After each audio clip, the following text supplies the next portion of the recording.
All right, big game here. We are certainly excited for this opportunity. Really, first off, want to tell our fans again how grateful we are for this past weekend. Thought the atmosphere was unbelievable for the Michigan State game. A lot of things we were able to go back and kind of evaluate, and thought our team played well in a lot of ways, but certainly some opportunities for us to clean up some things. But getting to play a great opponent this week, strong in all three phases. As a team, when you watch them, you really don't see a weakness. They're really strong across the board, and this will be a great challenge for us. And I know our fans will be a great again this weekend. So that'll make that a fun atmosphere for us. So here on the left, second row, Eric.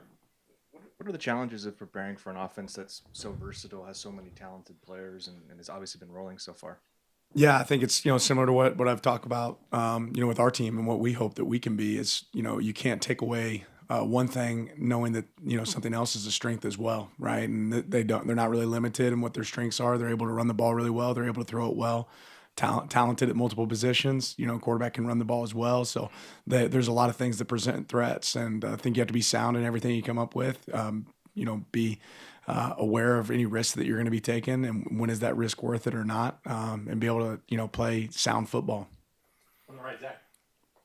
Oregon fans are very, they know about Chip Kelly a lot. What have you seen from him at Ohio State and what he's been able to do with their offense? Well, I think he's always done a great job of utilizing his personnel, moving guys around and allowing them to do things that they do really, really well. He always finds unique ways to run the ball. I think that's, one thing that he probably doesn't get enough credit for is his ability to run the ball, regardless of the situation. And he's at UCLA last year. They were number one rushing team in our conference, for a lot of reasons. And it's because of his ability to run the ball. But he does a great job utilizing personnel, keeping on your toes, changing the tempos, creating unique formations that you've never seen on film before. So you always have to prepare for something you haven't, really prepared for. Front left, James. As someone who's called the number one defense in the country, what makes their defense unique in that way, and how they've been able to achieve the results they've gotten so far? Yeah, it starts with them, they limit explosive plays, right? They do a great job of keeping the ball in front of them. They play really physical in the front. They're able to stop the run. They're really sound and aggressive at times in coverage, but they pitch a lot of different looks at you as well. But it starts, they eliminate explosive plays. They play really sound football. They have good overlap in their defense. They're able to change the picture up. They have, really good D linemen, good edges, and then they're able to cover, outside. So they create a lot of challenges there. Right middle, Chris. I know this isn't the first time you faced Chip Kelly, but I'm curious if his success that he had here in the past, if that still kind of resonates within the program at all. In what way? What do you mean? Just like the success that he had, 10, 15 years ago, does that still kind of, people still talk about that? Did you learn about that when you got here? Do you remember that era of Oregon football? Yeah, I remember the teams that he had here. I think everybody respects him as a football coach, and certainly the things that he was able to accomplish while he was here. Back right, Brett. Coach, Ohio State has obviously two-star wide receivers in Smith and Ibuka. What do you see from them on film, and what sort of challenges will those two kind of present to the Oregon secondary this weekend? Yeah, stop, go. They can catch the ball and they can turn it into a big play right away. It's not necessarily always average depth of target. It's way down the field. It's their ability to catch it in space and get vertical. They block really, really well on the perimeter, and those guys have big catch radiuses. So you see them win on balls that you would call 50-50 balls. A lot of times they win on contested balls. So do a really good job there. Back left, Matt. I think in your career you've coached in 9 different top 5 matchups. Is there any common trait or thing you have to do in a game in those games that to win that's more heightened in this type of an atmosphere? I'd say winning football is winning football, but I think you always look when you're playing an opponent, what's some commonalities in games that they haven't had success in and that you've had success in, right? Where are those places where you can find strengths? What are the pieces of the game that are going to matter the most? Obviously explosive plays and takeaways is always something that we focus on here, but rushing game, I think that matters. Ability to win on critical downs in critical situations, red area, I think are all really important. Back left there. You and your players have just talked after every single opponent, just still about it being Oregon versus Oregon. How was that mindset? Do you feel like kind of prepared this team for this big moment this week? Yeah, I think just the constant growth, the focus on what can we get better and if we attack the things that we need to improve on. And that's been our focus all year. And, throughout the season, I think you've seen us play better and better ball in certain situations and attack things that we weren't as good at the week before. All right. Zach. Does having knowledge of Ohio State's running back coach give you any sort of advantage this week? I think that probably plays both ways. Like last week we played against coaches that have been here before. When we played UCLA, we played against coaches that have been here before. It makes you change your terminology. Like you're going to change the names of calls. Stuff before that might have been a run for us is maybe now a pass. Something that was going right is now maybe going left. But that's pretty easy for our players to do once you communicate that and change it. Certainly he knows some of the things that we like to do. On the same note, we certainly know some of the things that he likes to do. So, Coach Locke did a great job for our program. He's doing a great job for theirs now. Second row left, Eric. After Friday's game, Dylan talked about emphasizing protecting the ball in the red zone, that being a key. What are some of the ways you do that in a week to try to get those situations kind of figured out? Yeah, you play red area football, right? You could put it down there, put the ball inside the 20, and you go, communicate what do we want that to look like. And if you expect to see it in the game, you got to see it in practice first. And he knows he wants those plays back. It doesn't take anybody special to recognize that he wants that back. But it's about how can we coach that better and make sure that those situations are avoided. Left, James. How much more confident are you, Tosh, the defensive staff as a whole, in the CB2 position this year compared to last year when obviously those Washington games where they were able to exploit some things there differently than perhaps this year, or at least you hope for this year? How much more confident in that spot and the depth that you have there? I'm confident in our players. I like our team. I like the guys that we get the opportunity to go out there and play with. I think our guys play competitive ball. This will certainly be the best challenge for every single position on our team this week. Back right, Brett. I believe it's been back-to-back weeks now of no sacks allowed. What do you think's been the biggest difference in the O-line in the last few weeks that's made you feel confident in their play heading into this?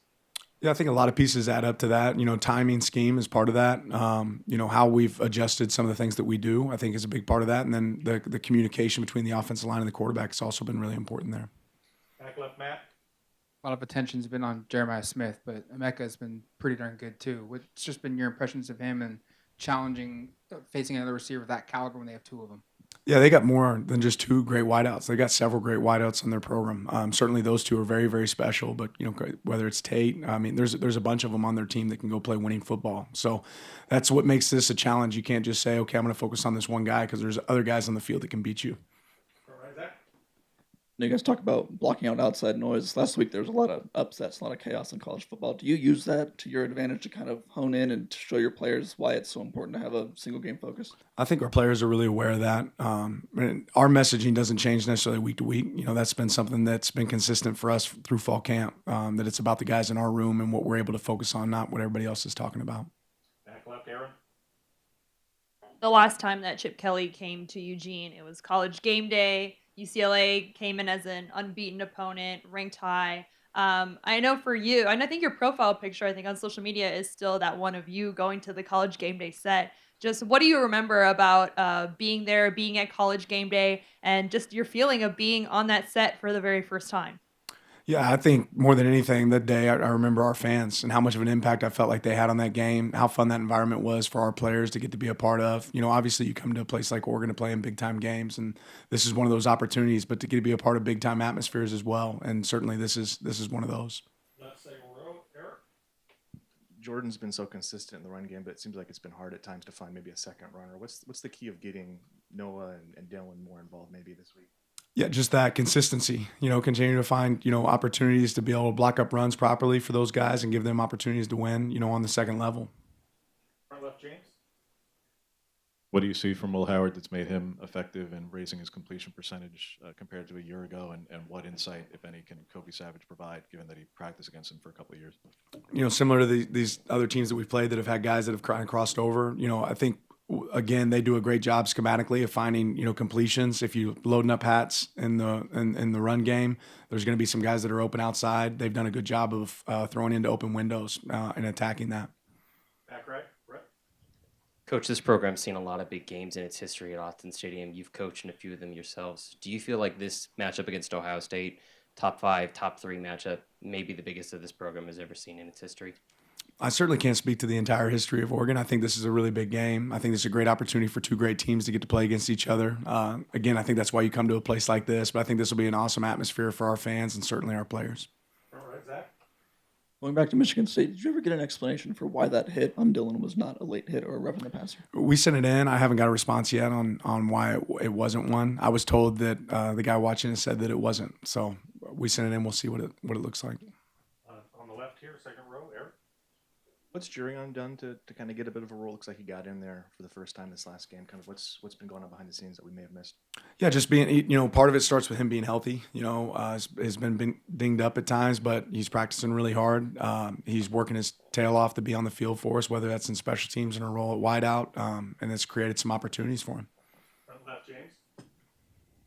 What makes their running back duo unique, and what's kind of the biggest asset that each one of those guys has in terms of how they go about running? Because stylistically, I think they're a little bit different than each other. Yeah, maybe a little different, but on the same token, they're guys that have good size and speed, and they don't go down on first contact. They're really good at using their weapons. As far as at the second level, they do a good job with stiff arms, but they rarely go down on first contact, and they have really good vision, and they're patient until that opportunity window opens up. But when they see a hole, they hit it, and they hit it with great speed. Last question, James. Will's done really well at putting safeties in conflict to create some of those big plays that you guys have hit offensively. You touched on it, that OSU is just really basically giving up nothing of 30-plus yards.